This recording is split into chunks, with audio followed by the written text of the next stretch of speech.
केशलोच तीर्थंकर द्वारा प्रणीत वह आगम परंपरा है जिसे तीन लोक में पूज तीर्थंकरों ने भी अपने जीवन में आत्मसात किया है। हम तो बच्चे हैं, जिसे माँ के पीछे बच्चे चल पड़ते हैं। हमें भी तीर्थंकरों पर, तीर्थंकर की देशना पर, तीर्थंकर की चर्या पर और तीर्थंकर के बताए मार्ग पर विश्वास है। हम भी चल पड़े हैं उनके पीछे। कभी कभी ऐसा होता है जब कोई स्कूल के बच्चों का जुलूस निकलता है ना, तो जुलूस चल रहा है और उस जुलूस को मोड़ने की जगह नहीं है, टर्न लेने की। तो मास्टर साहब कहते हैं जो जहां खड़ा है अपनी मुंह की दिशा बदल दे, तो पीछे वाला सबसे आगे हो जाता है। इसी विश्वास से हम चल रहे हैं कि आज हम पीछे हैं, किसी न किसी दिन आगे हो जाएंगे, हमारी भी दिशा मुड़ जाएगी तीर्थंकर की देशना के अनुसार चर्या करने से। केशलोच हमें हमारे गुरु ने आदेश नहीं दिया है, गुरु ने आदेश सुनाया है तीर्थंकरों का।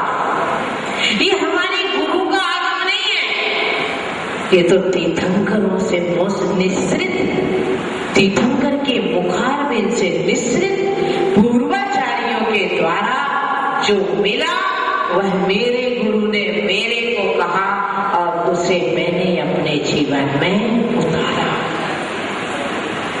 तो केशलोच यह वह क्रिया है जहां साधु की अग्नि परीक्षा, रिजल्ट बनाने वाले थोड़ा सा साइलेंट।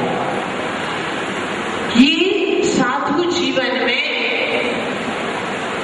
जब केशलोच होता है तब तक हमें कसौटी पे खड़ा उतरना पड़ता, कसौटी पर कसा जाता है। जेवर एक बार बन जाता है, एक ने खरीदा, कसौटी पे कसा, फिर संयोग से उसे बेचना पड़ा, तो फिर लेने वाला कसौटी पर कसता है, फिर जब उसे किसी तीसरे को बेचता है फिर कसौटी पे कसा जाता है।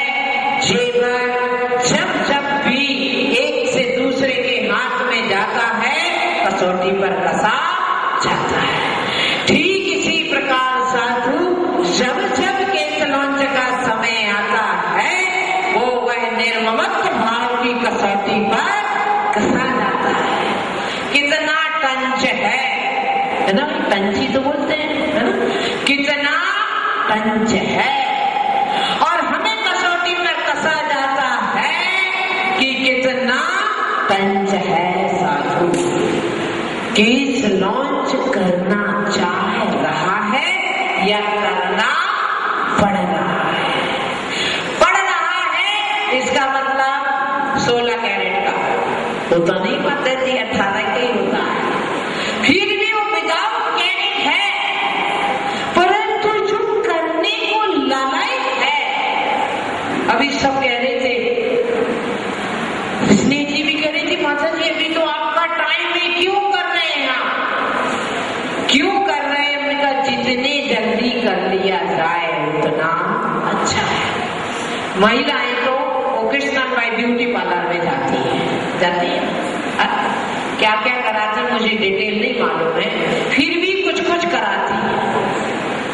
जब ये किसी फंक्शन को अटेंड करने जाती है तो चेहरे पर रौनक थोड़ा सा तेज लाने के लिए आर्टिफिशियल प्रक्रिया से गुजरती है। पर साधु अपने वैराग्य को एक नया तेज, एक नया रूप लाने के लिए फिर केशलोच करता है। आत्म सौंदर्य निहारा जाता है, आत्म सौंदर्य। यहाँ शरीर सौंदर्य की बात नहीं है बल्कि आत्म सौंदर्य की बात है। क्यों? दौलत राम जी ने कहा कल भी मैंने बात कही थी, है मुख चंद्र थे अमृत जने।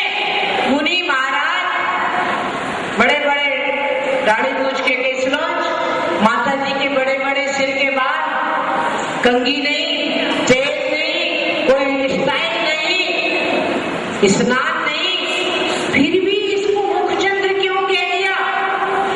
क्योंकि जग सुहित का सब अहित है। जग के सुख को देने वाली देशना साधु के मुख से सब अहित, समस्त अहित को हरते हैं। मुख चंद्र है, जैसे चंद्रमा शीतलदायी होता है, ऐसे साधु के मुख से निश्रित वाणी शीतलदायिनी होती है। इसलिए साधु को चंद्रमा के मुख से, चंद्रमा से तुलना कर दी उसके। तो हमारा श्रृंगार हम लालच रहते हैं, कब के लॉन्च करें। आप जानते हैं बहुत बार इस लॉन्च देखा है, सुना है।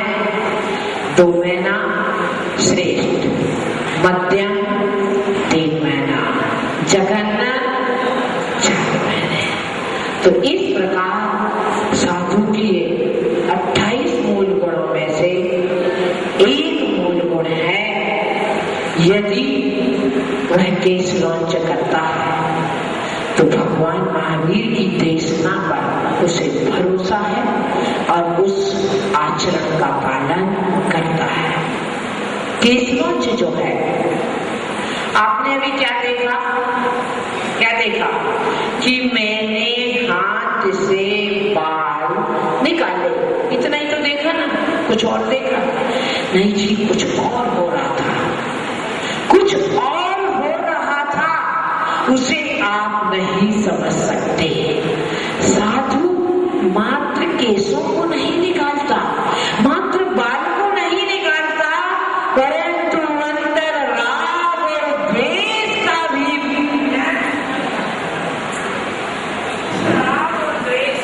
विसर्जन करना। यदि राग और द्वेष का विसर्जन ना हो तो एक बाल निकालना भी मुश्किल हो जाएगा। बच्चा कितना लाडला होता है, वो माँ की गोद लेके बाल खींचे तो फिर देखो क्या होता है, क्या होता है, यही होता है।